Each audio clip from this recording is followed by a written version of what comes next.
No, this is not my plate. I don't eat this much, but this is my boyfriend's plate. Give me a spoon.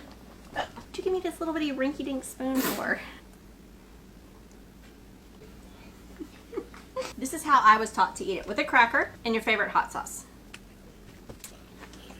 Start off with a little bacon grease and half a stick of butter over medium heat. Half a cup of flour. We're making our roux. Continue to do this until it turns a nice peanut butter color. Okay, once it starts to get this really nice color, you gotta keep stirring the whole time because you don't want it to burn. If it burns, throw it out, start over. Go ahead and add in your onion. I'm doing a whole onion. Some people do half. 3 stalks of celery. Most people add green bell pepper, but I don't like green bell pepper, so I use yellow, orange, and red. Then mince some garlic. I like to use about 5 or 6 cloves. After you saute this for about 5 minutes, then add in your garlic. That smells really good. After your veggies have softened a bit, then you can add some fish stock or chicken stock or some chicken bouillon and water, which is what we're gonna do. Some Creole seasoning. I like Tony's, and a lot of people use fresh tomatoes, but we're gonna use just some diced tomatoes. Then gradually pour in your water. We're gonna cover and allow this to simmer, stirring occasionally for about 20 minutes, and we're gonna make our rice. It's about that time.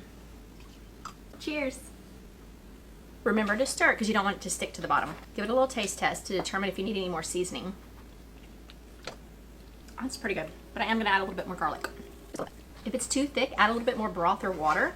You almost let me forget the black pepper. Is it salt or pepper? Remember, however much rice you make, just double the liquid.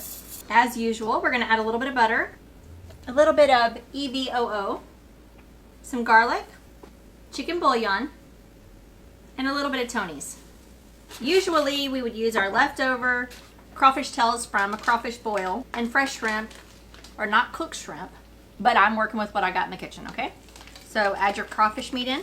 I don't waste anything. So when I determined what I was gonna cook this evening, I looked in my freezer and I saw that I had shrimp and crawfish, and that's how I decided to make etouffee. Since these shrimp are already cooked, we're gonna wait to add them.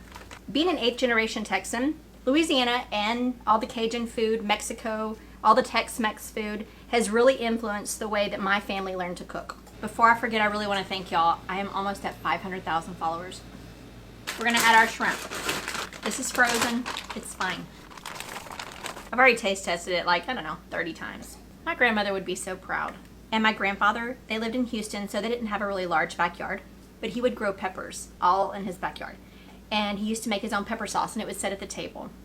And he's the one that introduced me to chili piquins, which I love. And voila,